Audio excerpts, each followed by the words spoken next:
I have nothing to ask.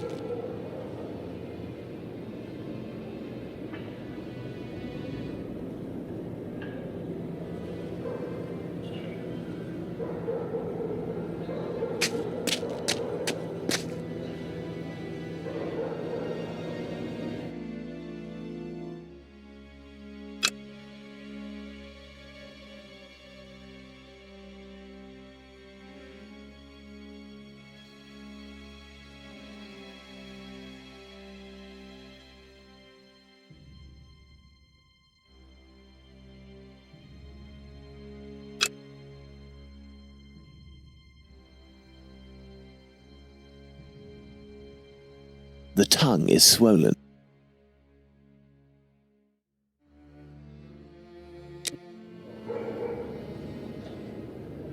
Looky here.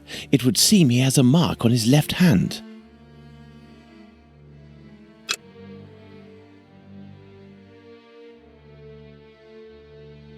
The victim must have worn a large ring or several little ones, and someone pulled them off forcefully.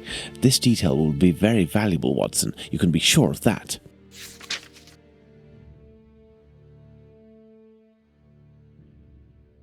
My dear Watson, now that we have found all of our clues, nothing remains but to subject them to our most likely hypotheses in order to deduce the facts.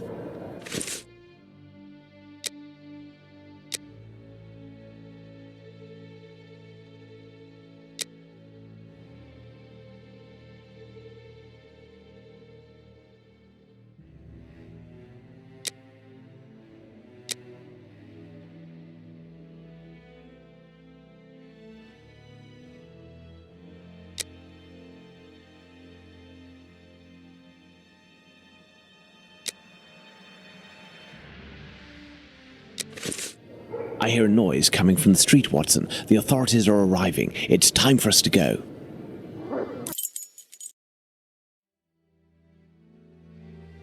Holmes has been locked away in his room for days, always saying the same things. I'm thinking, Watson. Very good, Watson. As you wish, Watson. But I am thinking too, so much so that I can't sleep.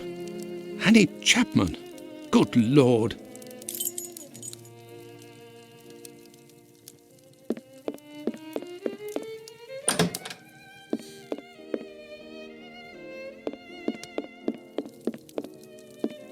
Holmes uses this old Persian slip. Holmes, are you there? Are you sleeping? I'm thinking, Watson. Are you ever going to quit these four walls? If you continue to shut yourself away like this, I will have to abandon the story of your adventures and write an essay on the fascinating colour of this closed door. Very good, Watson. Stop ignoring me! Didn't you say that we need to assess the case of this madman? I, too, can be driven mad, Holmes. I'll order Mrs. Hudson to stop bringing you food. I'll get some straw and a can of lamp oil and smoke you out like a common fox. And if you still don't come out, I'll... As you wish, Watson. Oh, Holmes, I despair of you.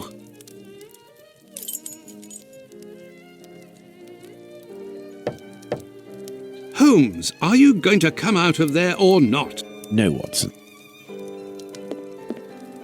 Treaty on Cornish, the Celtic dialect. Holmes examined the broken jar that belonged to Finley's. Formalin, Watson. This jar contained formalin. Interesting, don't you think? I've been waiting for something for days. Just the tiniest bit of news that would make sense of this whole matter. But there's nothing, neither from the press nor the police. Unless Inspector Aberline is holding on to some information without realizing its importance, which is quite possible. It is time for you to return to the police station in Whitechapel, Watson. And didn't you tell me that you had a matter to take care of it? Take advantage of it to learn more about this pill and its contents. Ah, but Holmes, it's late, and spending another night in this district is hardly my idea of entertainment. I know, Doctor, but we don't have any choice. Time is against us. Take your pistol in case you run into any troublesome characters. Fine, as you wish, Holmes.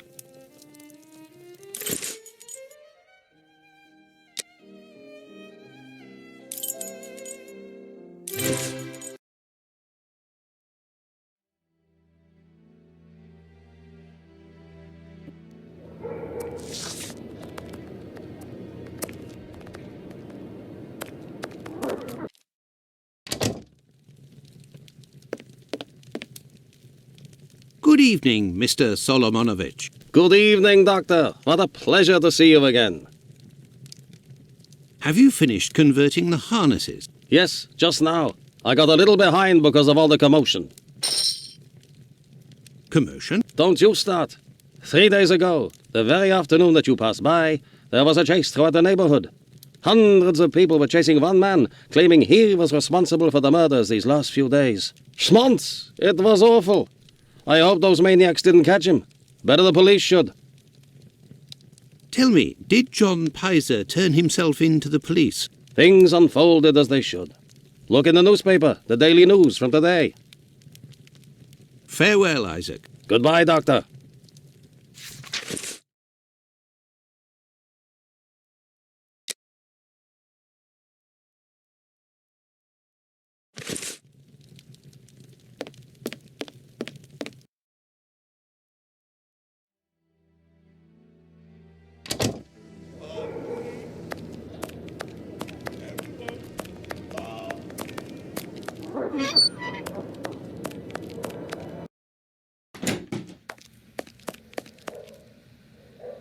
Good evening, Dr. Gibbons. Dr. Watson, Did you keep the cane we spoke of last time? I was going to sell it tomorrow, would you believe, having not heard word. Here are your harnesses, Doctor. They are top quality, I'd say. Definitely worth the price of this walking stick. Here, it's yours. Do you have any formalin here? No, definitely not. They have it in university hospitals to conserve anatomical specimens in jars. But in a little clinic like mine, we don't keep anything but bad memories. Well, farewell, Doctor. Goodbye, Dr. Watson. I must go to Miss Bella's.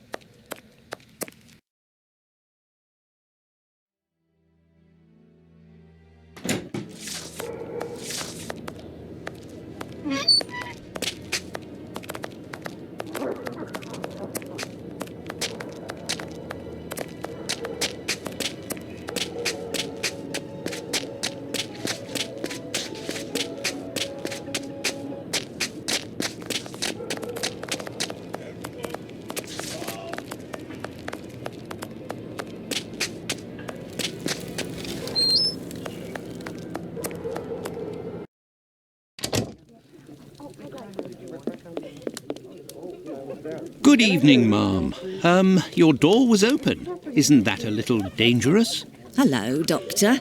Don't worry if the looks of anyone who enters doesn't please me. Me and my pistol know how to convince them to leave. I found the cane that was stolen from your client. Here it is. Doctor, you are a real saint, I can see that. I'll finally be able to present my bill to this damned painter.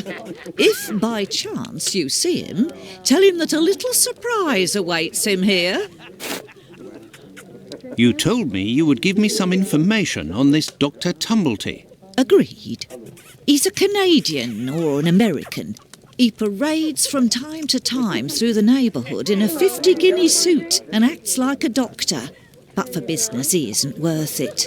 This damn Yankee hates women. The few times that he was approached by the girls, he spit on them, all the while hurling insults. It would seem that he was hunting for the bad boys. He's looking for trouble, that animal. Does he frequent any pub in particular? Aye, the Wasp's Nest on Burner Street, I think. A seedy spot even by our standards. Do you happen to know Annie Chapman, the poor woman who was killed 3 days ago? Dark Annie?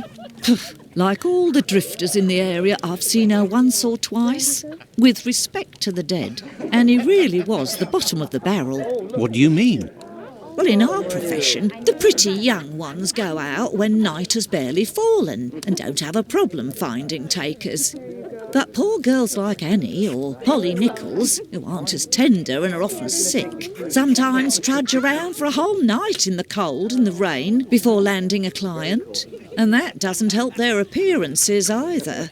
They don't have much choice about paying for a bed for a few hours, a glass of gin or a hot meal. How terribly sad. That's the price of survival in Whitechapel, my angel. One of my girls knew Annie for some time. They bought some jewellery on the black market, I think. Jewellery? How could Annie Chapman have possibly afforded jewellery? Luxuries for a woman are always relative to her condition, Doctor. As a matter of fact, it was real cheap junk. Annie got 3 assorted brass rings, I think. It's been said I have a memory for jewellery. How is Lucy keeping? She's doing well, Doctor, but believe me, it won't last. Rare are the girls who can build a future in our profession. Very well, I shall let you get back to work, Ma. See you soon, my love.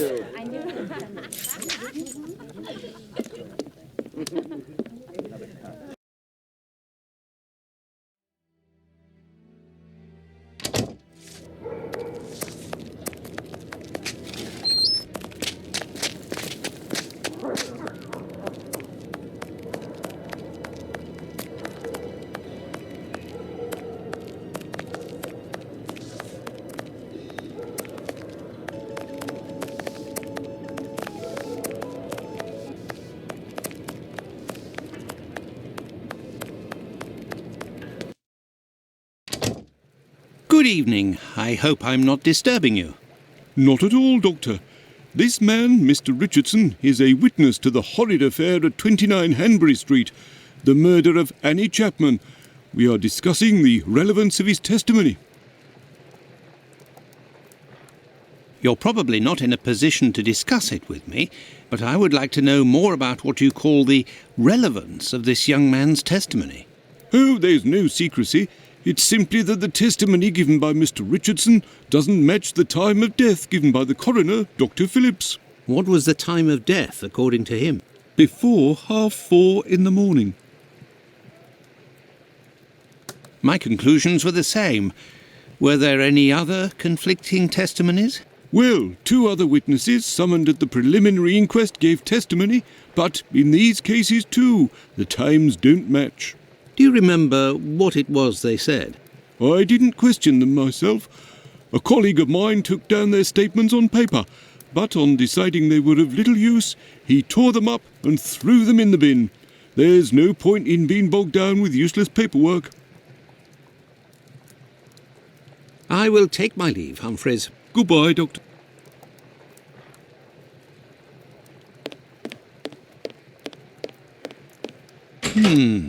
Closed. May I introduce myself? I'm Dr. Watson.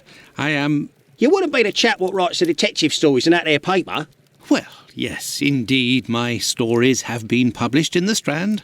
Go, blimey, wanna tell me old mum? It would seem your testimony is the subject of some debate. Could you tell me what it was about? They'll be telling I'm a bit befuddled about the times that I told them.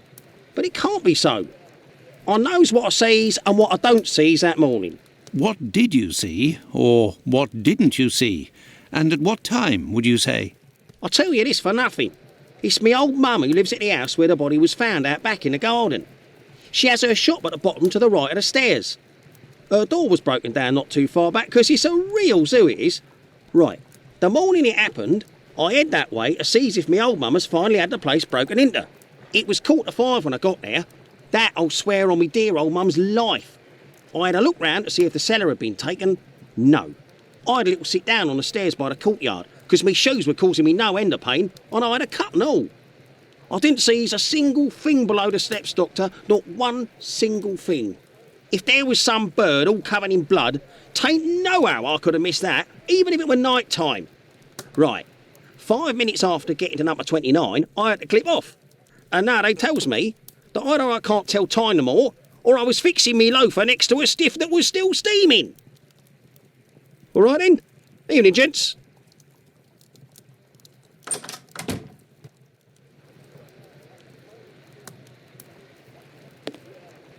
Yes, Doctor?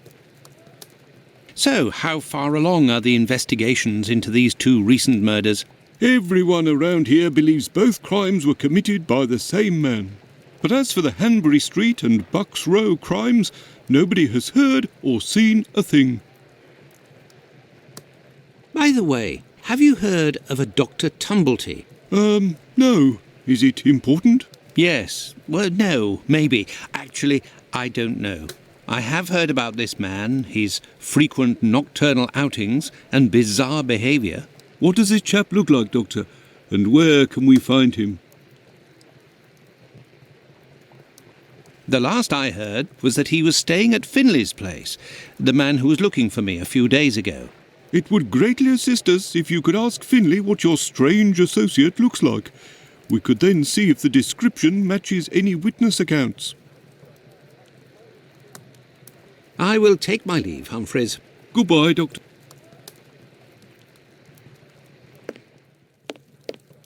This police station is like a laundry. What a scandal.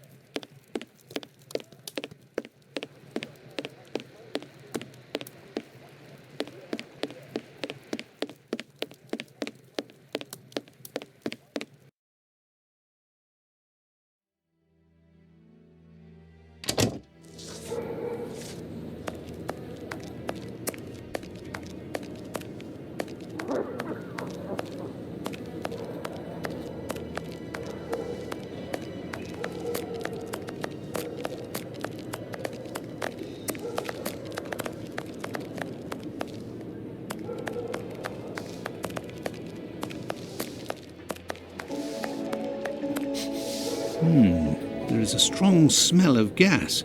It seems to be coming from the abandoned building. Good evening, Finley. How are you? Oh, good evening, Doctor. So. And you? It smells of gas here.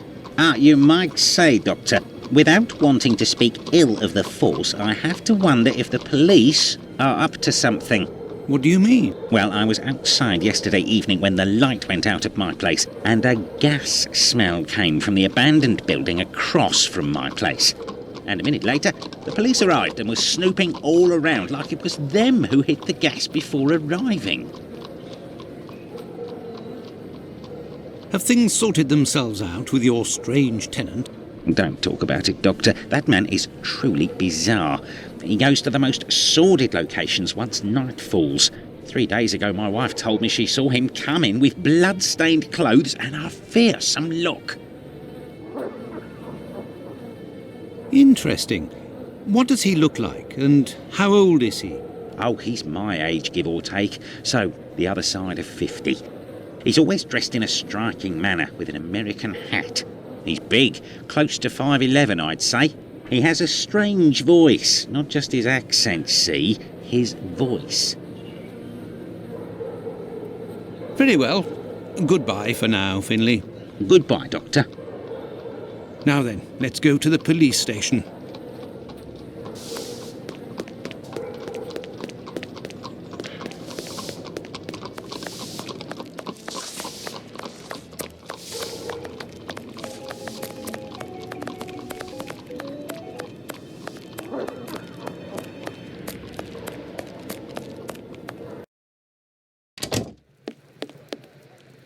Yes, Doctor. Tumblety is a man around 5'11", about 55 years old, extravagantly dressed and with a rather distinctive voice. He boards at Finley's. You should know where that is, as the police were there only yesterday. Their arrival coincided with a strange gas leak. Ah, yes, I know where you mean. Indeed, there was an odd affair with the gas.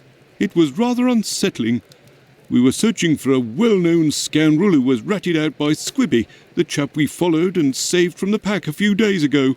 This thug, no pity Bluto, must have been in the abandoned building in question. But there was no sign of him when we arrived.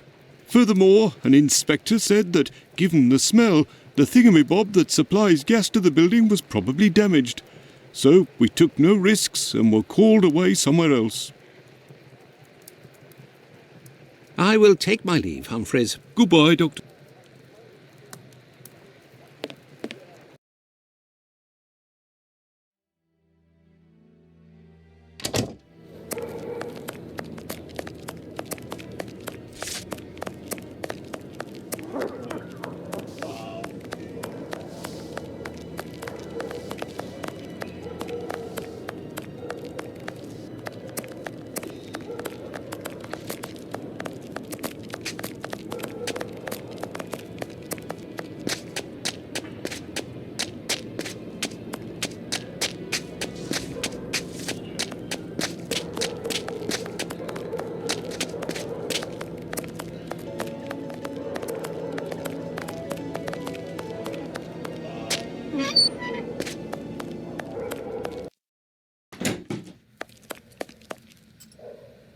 Yes, Doctor? Could you tell me what type of pill this is? Yes, we have those here. It's not really a medication. We give them to patients with chronic respiratory conditions like tuberculosis. Did you have a patient by the name of Annie Chapman, the woman killed 3 days ago? Indeed. She came in the morning of her death. Poor woman. Did you give her these pills? Yes, now that I think of it. She actually came in twice. The first time I gave her an almost empty container without making her pay. She came back during the day and said she dropped the container and stepped on the pills. She wanted to know if I could give her more again without paying. I refused. After she left, a patient who was there told me that he lives at the same place and confided that she had been lying. He saw the pills fall in the tenement's communal kitchen, but the woman immediately wrapped them up in a piece of paper. Where did this paper come from? According to this man, she'd found it near the chimney in the kitchen. Anyone could have thrown that paper there. That envelope can't have anything to do with the murder. Pardon, Doctor? Nothing. I was just talking to myself. Did you have a patient by the name of Annie? Indeed. Did you? Yeah, she... Where? According... Anyone? Pardon, Doctor? Nothing. Well, farewell, Doctor. Goodbye, Doctor.